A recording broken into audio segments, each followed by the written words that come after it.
Masih bersama saya Adini dan kembali kami sampaikan berita Padang hari ini.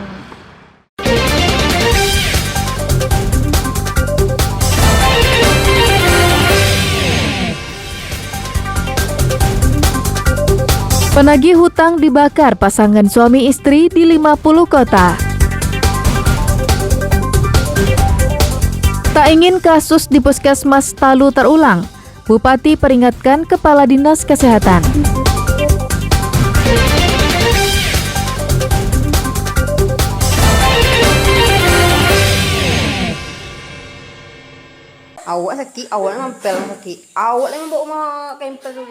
Pasca beredarnya video pasien yang membersihkan muntah anaknya di Puskesmas Talu, Kecamatan Talamau, Pasaman Barat, beberapa waktu lalu, menuai berbagai komentar dan tanggapan dari berbagai pihak. Terkait peristiwa itu, Bupati Pasaman Barat akan memanggil Kepala Dinas Kesehatan dan Inspektorat untuk mengetahuinya secara rinci. Namun langkah warga menyebarkan video itu di media sosial disayangkan Bupati. Menurut orang nomor 1 di Pasaman Barat ini, alangkah baiknya jika kasus itu dilaporkan langsung ke dirinya, agar bisa segera menindak pelakunya. Katanya ada yang disuruh membersihkan dan segalanya, itu viral sekali. Saya juga berharap kepada kita semua, lebih bagus laporkan saja ke Bupati, jangan diviral-viralkan. Ya, jangan diviralkan. Sampaikan ke Bupati dan kita lakukan penindakan. Itu sekarang minggu depan akan saya periksa, akan saya suruh panggil Kepala Dinas Kesehatan dan juga bahkan nanti akan ada inspektorat akan memanggilnya apa sebenarnya yang terjadi. Sementara menurut Kepala Dinas Kesehatan Pasaman Barat, hal itu terjadi akibat kesalahpahaman semata.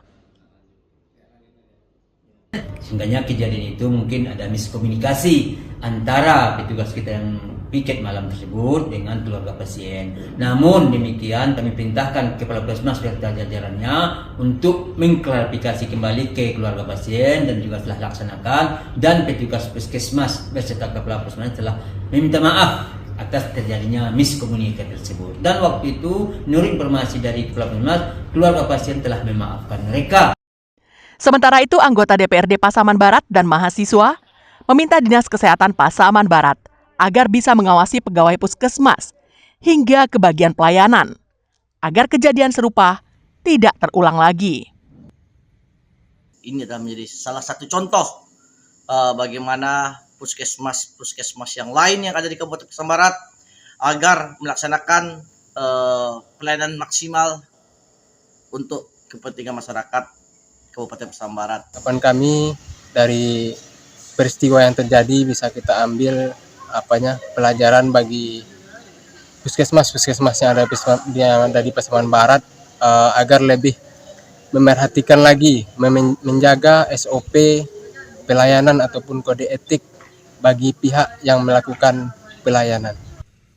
Peristiwa yang mencoreng muka Dinas Kesehatan Pasaman Barat dan Puskesmas Talu itu terjadi ketika seorang pasien cilik muntah usai diperiksa. Seorang perawat kemudian memerintahkan keluarga pasien untuk membersihkannya. Karena tidak ada kain pel, keluarga pasien terpaksa pulang ke rumah untuk mengambil kain pel dan membersihkannya. 2 minggu setelah videonya beredar secara luas, Bupati Pasaman Barat baru akan memeriksa bawahannya pada minggu depan.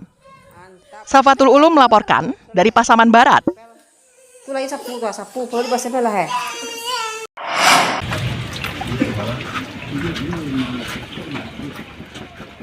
Tim Satreskrim Polresta Padang mendatangi sebuah rumah di kawasan Andalas, Padang Timur, pusat kota Padang, yang dihuni oleh tersangka kasus pencurian.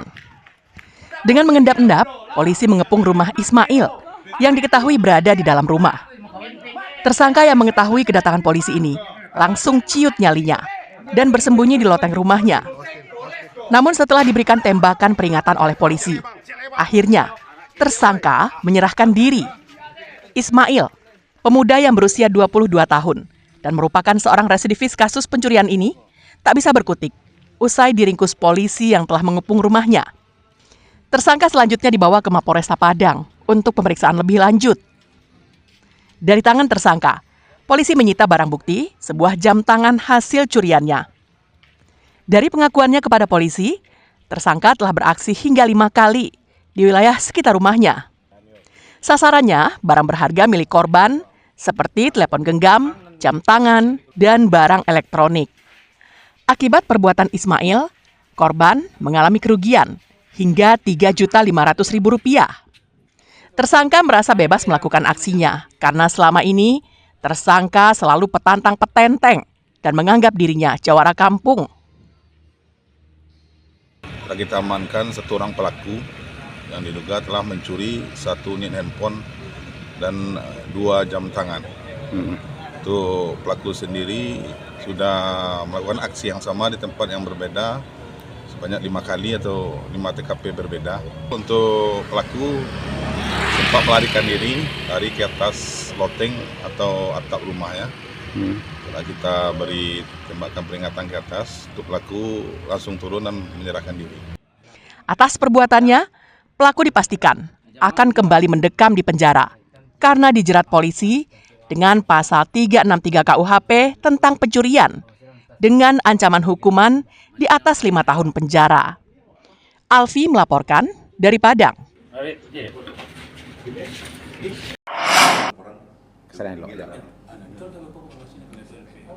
Setelah melalui proses penyelidikan yang cukup panjang, polisi akhirnya menetapkan 2 guru sekolah dasar negeri 10 di Ampek Koto Awamalintang, Padang, Pariaman sebagai tersangka kasus meninggalnya Aldelia.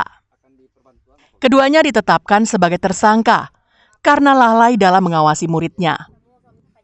Pasalnya, murid-murid di sekolah berada dalam tanggung jawab guru.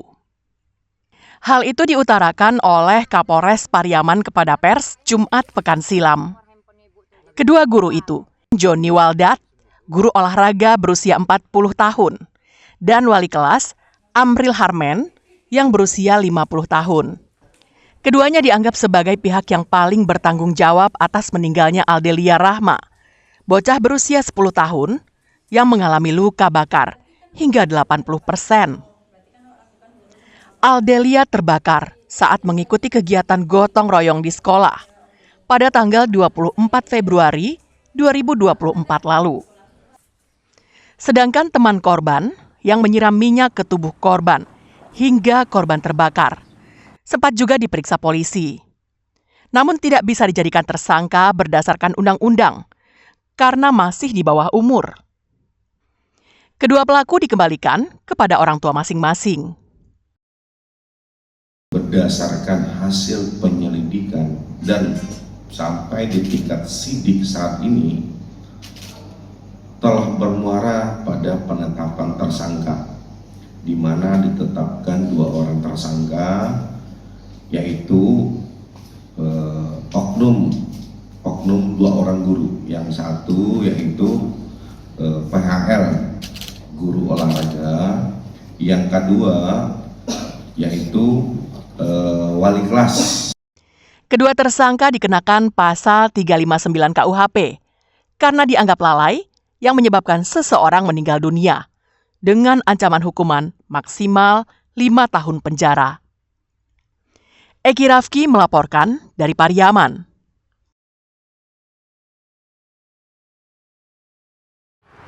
Pemirsa, demikianlah perjumpaan kita dalam Berita Padang hari ini. Saya Adini dan tim redaksi yang bertugas pamit undur diri. Selamat beraktivitas dan sampai jumpa.